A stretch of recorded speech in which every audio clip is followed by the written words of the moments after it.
I mean, it's the same old story, right? If I go out and say, hey, Tony Eades is such a great guy, no one's going to listen to me. But if Gabe goes out there and tells everybody, hey, that Tony Eades guy in the podcast studio is fantastic, all right, they might listen to it. Well, let's set expectations. Not that it's ever going to happen. Yeah, let's set expectations to be realistic here. But maybe that was the wrong example. Welcome to Under the Hood.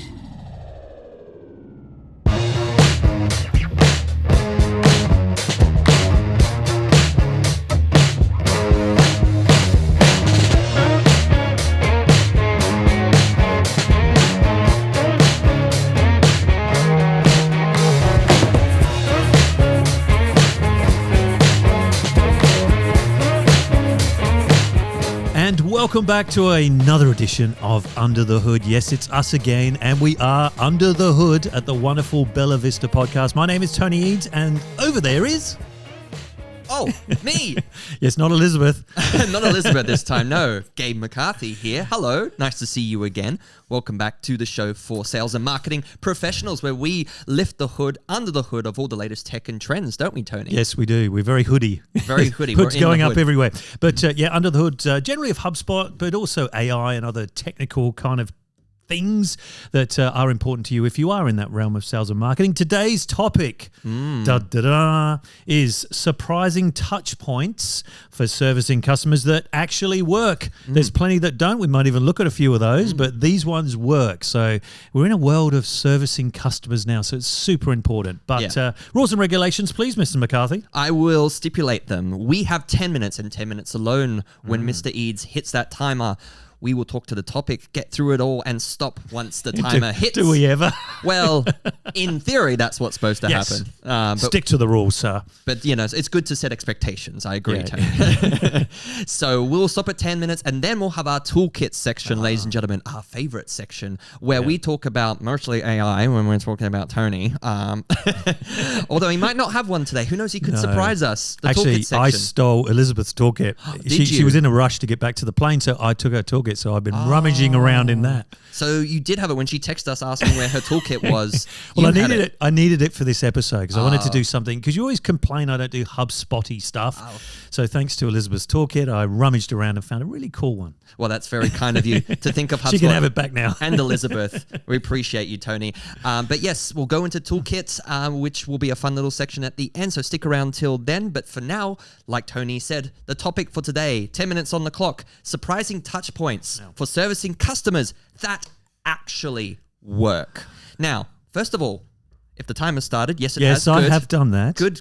You're doing your job. Excellent. Just checking. Quality assurance, ladies and gentlemen, on this show. We're very serious about it. Why don't you tell me what touch points are before people get completely confused and think it's something that it's not? Or something. And it's a totally different podcast altogether. Something inappropriate, possibly for a different kind of podcast. No, touch points, ladies and gentlemen, as defined here, and I'll read it to you. Customer touch points are various points of interactions between a customer and a business throughout their entire buyer journey, from initial awareness all the way through to purchase and post-purchase as well. Those interactions can occur through various channels, including offline, online, on the phone. It's all based upon the customer's perception of the brand as to where that touch point occurs. And customer touch points can include things like, you know, your website, social media interactions, customer inquiries in-store, and many, many, many other ones.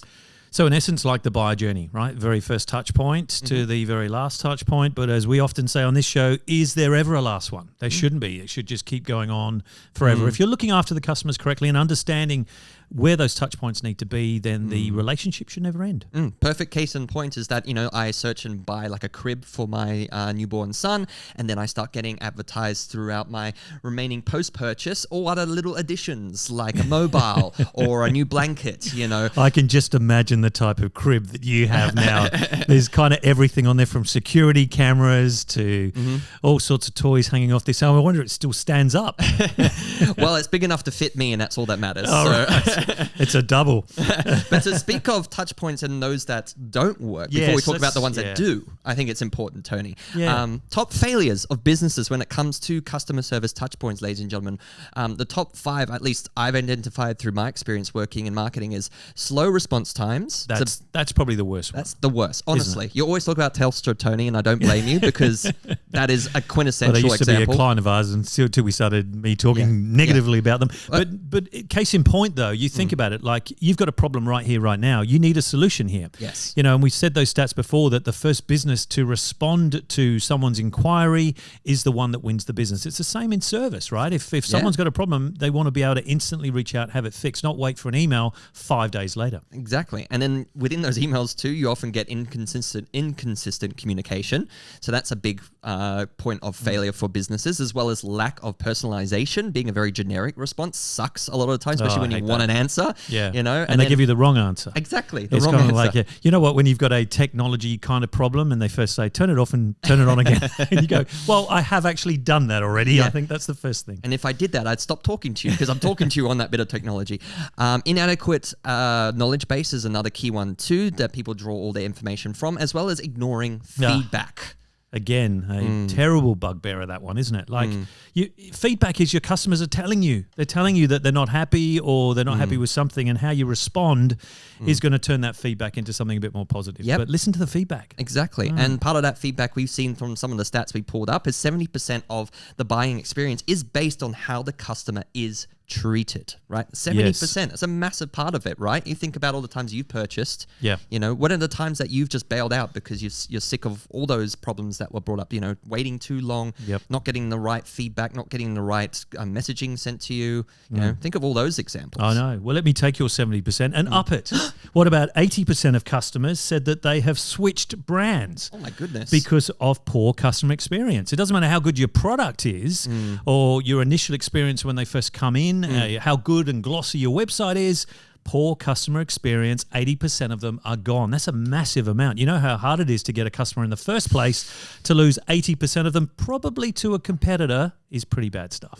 Yeah, what comes to mind is examples like Vodafone, when they had poor coverage and all that, and a lot of them switched to Optus and Telstra, and then something happens. Something happens to Optus with a data breach, and then a lot of people move across to another supplier, like with, you know, good reason. Yeah. So why is it important then to have good touch points? I think is a really good question. Like, what is the benefit of having really good touch points? It's obviously all the opposite ends of all the negatives we've just spoken to. Yeah, I think so. But ultimately, good customer experience means people will come back again and again. And a stat that I haven't got here, but I knew off the top of my head from doing a keynote this morning, 86% of customers say they will be back again and again if they have a good experience. They're going to buy from that same brand again. So even better, I've upped the 80% to 86%. We'll be at 100% soon. But it makes perfect sense. You know, it can cost 3 times more to get a new customer than it can to look after your existing customer. So this is what we're talking about today. How do we keep those customers engaged and coming back? Yep.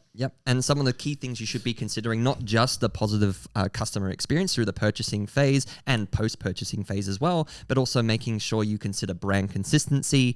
Having a competitive advantage is a really good point too, about what your competitors are not doing well in terms of touch points and how you can improve upon them.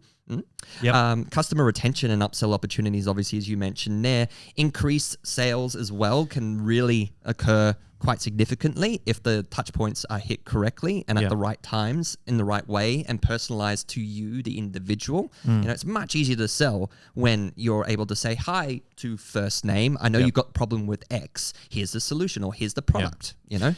But I think as well, it's building the trust. See, this is what people don't realize. I think from that very first touch point, by having good customer service across the whole bit until they become a customer, is really thinking about building that trust, because they feel that you understand them and you're really listening to them. Unlike the people that don't hear feedback, they're listening, you know, to these people and understanding them and giving them the right kind of content, etc., the touch points they need, especially for them as they start solving these issues. Yep. And then that develops your business a great brand reputation, I should say, around if you have that customer-centric focus, right? The customer-centric focus you're talking about, that 360 100%. view, you know, you get that down right and your reputation soars and everyone recommends you. Nothing more powerful than still today, word of mouth, I believe, you know? Oh, 100%. I mean, it's the same old story, right? If I go out and say, hey, Tony Eades is such a great guy, no one's going to listen to me. But if Gabe goes out there and tells everybody, hey, that Tony Eades guy in the podcast studio is fantastic, All right. They might listen to it. Well, let's set expectations. Not that it's ever going to happen. Yeah, let's set expectations to be realistic here. But Maybe that was the wrong example. okay, so Tony, what should we be doing? Okay, when we talk about like the first steps into creating good touch points and understanding good touch points, what should we even be starting? Yes. So number one, our favorite word, beginning with S. Strategy. Oh, I was going to say syrup. Well, yeah, I was wondering what you were thinking there. You're thinking, what could begin with S that is totally off topic? And syrup will do it. No, so strategizing with your teams, right? Getting them together. And I think one of the things here is service isn't just service, right? You know, and I always kind of get on to our businesses that we work with about this is get together your marketing, your sales, and your service team, right? All three should be playing on the same page. They should all be on the same team and actually like understanding like what is the customer prospect that we want to bring into the mix and then how do we best engage with them across. So I think a bit of strategy in collaboration with all these departments. That's a great point. Every department offers great insight into what touch points they think work. You know, the marketing department understand, emails and text work best. Social doesn't, for example. Sales can say, when I phone someone, I get a better result versus an email. And then services like, you know, if I use a chatbot as opposed to online calls or whatever, you know, they find that to be a good touch point. So taking all those into account then in the strategy piece, map out that buyer journey, and then within that is when the technology comes into place. That is so secondary, even like further down the track than secondary. We try to enforce this on a lot of our clients to understand that like the technology is only fit for purpose and for putting into the certain touch points where it makes sense, you know? Don't put the technology first because you're working backwards at that point. Yeah, 100%. Think about the strategy first. Here's a quick 7 surprising touch points for you. If I could just rattle these off because I can see the clock ticking down. Rattle them away, Mr. Eades. Go. Number 1, chatbots and AI-driven support. Damn, love it.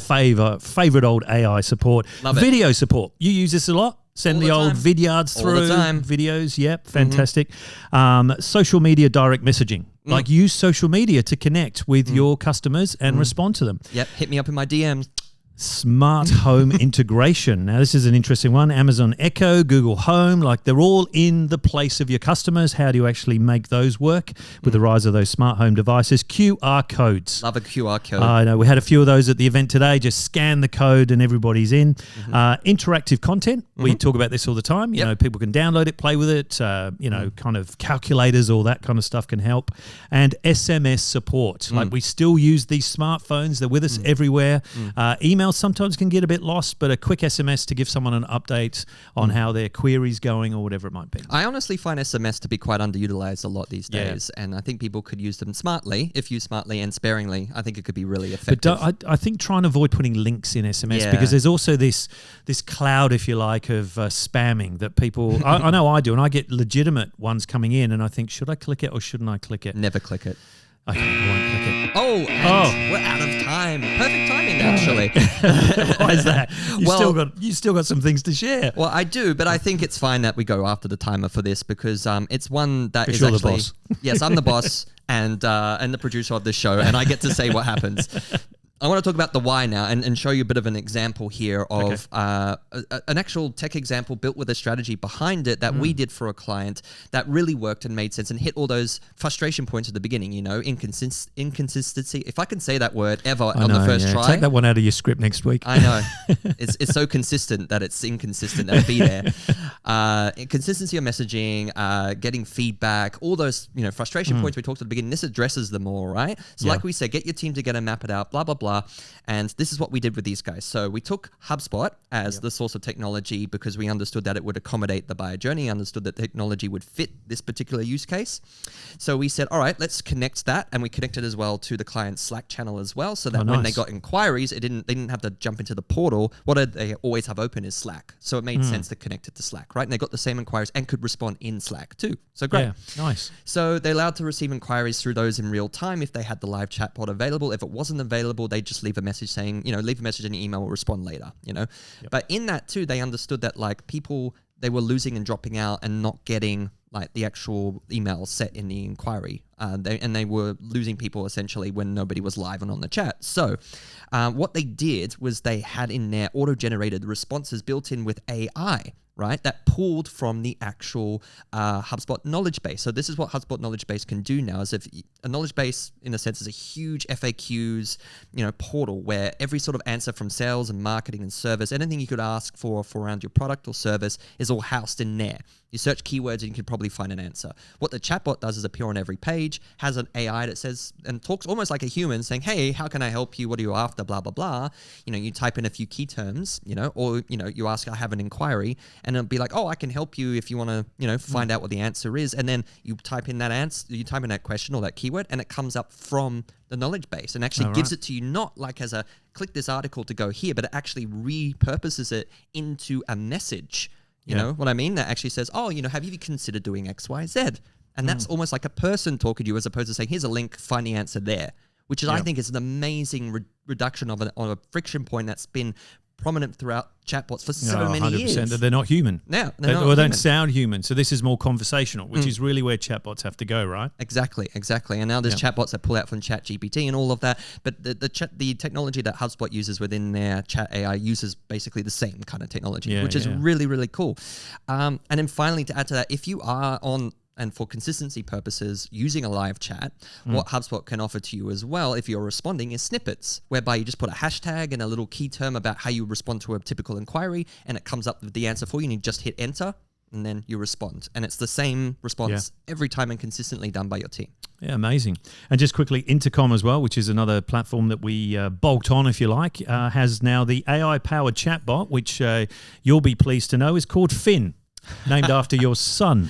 My son came first, and I gave them permission with some sort of residual come after the fact. Yeah, well, I was asking you before who came first. Was it Finn, your child, or Finn this? But this Finn is still in beta, and I believe your child isn't in beta anymore. No. It's actually live and living and in the public domain. Requires a subscription to use him, though. So, but just quickly, this one's pretty clever because it is GPT powered behind the scenes, so it can actually handle multiple conversations, allowing customers to ask follow-up questions and get additional information. So it kind of, like you were saying before, it's taking the chatbot experience into more of a personal way. So you may feel that you're actually talking to a real person when really it's an AI-generated chatbot. Which really is cool. Amazing technology. I love that kind of technology that, sort of blurs the line. But I don't think it also makes it seem like it's trying to elude you, right? It's almost like saying, yes, I am an AI, and, calls it out, which I think is really important for, ethical reasons, as well as, for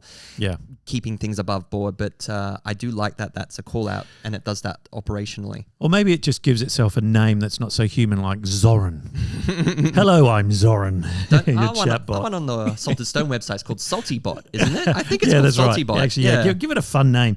But 50% of your support questions, they reckon, could be solved by an AI chatbot. So imagine 50% of those questions that keep bugging your team could be solved. So if people want to know more, because we've given them a bonus there of an extra few minutes, lucky you people, where else can they go for more info? Well, you lucky duckies, I've got one little link for you, which will be down below at the bottom of this video or podcast. Check out the link to one of our recent blogs by the lovely Matthew Reed. Matty. Our beautiful, handsome, delightful. Smart, very super smart. Super talented. Solutions genius, architect man. I think that's what it says on his business card, by the way. All of those words. It's a very long business card and title, but this wide. His business cards are about this big. 3 ways to create delightful customer experiences with HubSpot and Intercom. Well, that's a nice little combination of the two platforms we just spoke to. Yeah, nice. Yeah, so read that on our website, saltedstone.com, or see the link below. Now,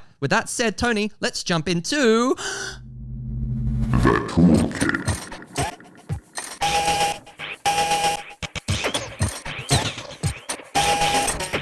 Is it over? Yes. I think he's played the sound effect. It is Toolkit time. Toolkit time. We should maybe change it to that rather than the deep voice of Toolkit. It should be Toolkit time, Toolkit time. The Toolkit. Oh, so it was you that did that voice? It was, so I'm very offended, but it's fine. Moving on. Now, do you want to go first this time? Sure, I would love to. Unveil your tool from your toolkit. Okay. from one tool to another. So this one is kind of fresh, and it's through one of my favorite platforms that I use a lot for my sales process and presenting back video-based proposals and decks and whatnot. It's called Vidyard, but now Vidyard, as you've heard before, has now an extension with AI called Vidyard Prospector. Have you heard of this one yet? No, is that where you look for gold and that kind of stuff? Absolutely. So you get a pan in the river, and you shake video it, yourself. and you video yourself doing it like an idiot. Brilliant. Very useful tool, that says.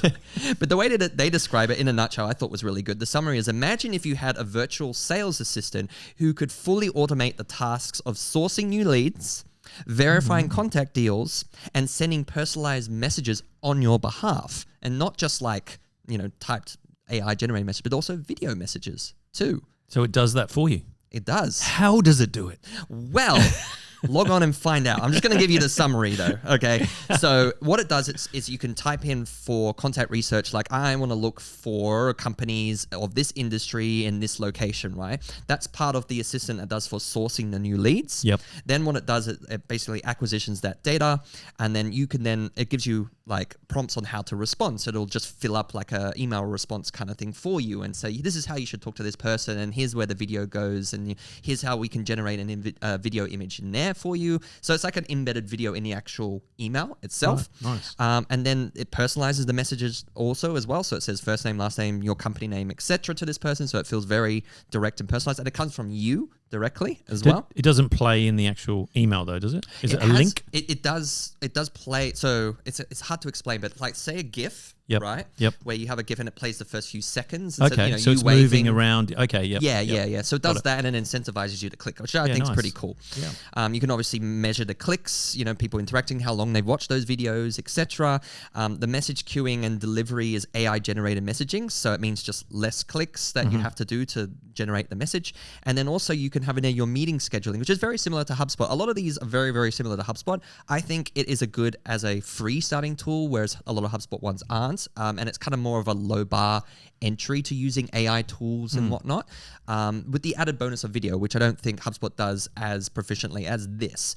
I still think the HubSpot tools are more powerful, but this is a good entry point, especially for sort of medium, smaller businesses. Yeah, fantastic. And that's called Vidyard Prospector. Vidyard Prospector. Yeah, beautiful. Yes. Okay, Mr. Eades, All what right. have you got on your TOOLKIT today? Well, now you've just said that it doesn't. Your HubSpot doesn't do it as well. I'm going to come back with a fight. Oh. I'm going to tell you about HubSpot's all-new Sales Hub powered by AI. Ooh. I think we've got to add that to the end of the sentence of anything we have. Powered by AI. Yes. Even Gabe and I are powered by AI. On the daily. Anyway, researchers found that salespeople spend an average of 13 working hours per week on email. Oh, wow. 13 hours. 13 hours instead of, you're not really selling when you're composing and putting together an email, right? Until someone responds to it. So, That's debatable, but I agree with your point. I see what you're coming it's from. administrative to a certain degree, Sure. right? At least it's valid, but anyway. So imagine writing your emails, your sales emails with the help of AI. Thanks to the new Sales Hub from HubSpot, HS Research, this is HubSpot Research, has found that you could save 2 hours a day, they reckon, by using this system. Firstly, very quickly, you choose what type of email you want, intro email, cold outreach, or follow-up email. You then put in what you're selling, put in who you're selling to, and a few words that you want to include in that particular email. Choose the tone, whether you want it professional, funny, witty, whatever that might be. Then you click generate, and AI does the rest. That's all you need to do. So literally it takes you a few minutes, and then it will compose the email for you. And like we always say on this show, use AI to support you, not to replace you. So then look at that email, maybe tweak it a little bit, copy and paste it into your actual email and send it out. That's as simple as it is. So it's in beta at the moment. So unlike your Fin and the other Fin, it's in beta, but it's coming out. So if you like a private demo, then talk to yours truly here, and we can actually let you in for a sneak preview. But that's it. We'll hook you up. The new Sales Hub, powered by AI to make your sales job even easier. And what would be cool, like the point you made about it choosing a tone, what I would love if it uses AI in the future to sort of read into how you write emails. Like I know I see a lot of your emails a lot of the time, and you add in smiley faces and you do all this stuff. You send me inappropriate GIFs and memes. That's just to you though. I don't do that to the customers. True, I guess. So Not yet. It'd be cool if it could eventually learn from the way that you write. Right. And then do it more bespoke. I mean, still, I don't think that's going to lose the touch of a human reading it and checking it and making it their own. But I think that could also help reduce time a lot and feel more authentic to yourself. Yeah, 100%. Well, who knows? I mean, AI is developing with machine learning so quickly. They're listening to you now. Anyway, that's the end of this episode. Thank goodness for that before it all goes crazy in the room here. Oh, gosh. So what's the next one? There's no notes here to tell me what the next episode is, and everybody's sitting there thinking, well, what's the next episode? Well, you know what, Tony? We're actually going to keep them guessing because it is a mystery. And it might have a mystery guest. You have to say it that way. Oh, do you? Yeah. You don't even need any sound effects when Gabe speaks. He does them all himself. He's a very efficient young fella. So a mystery guest and a mystery topic. Stay tuned and you'll find out, obviously, through the normal channels. And if you subscribe, you will be the first to know. But as of this episode, thanks very much for watching. Thank you, Mr. McCarthy. Thank you, Mr. Eades. We'll see you next time under the hood. Under the hood. Where Gabe will sing the whole episode. Oh, God, we've just lost all our viewers.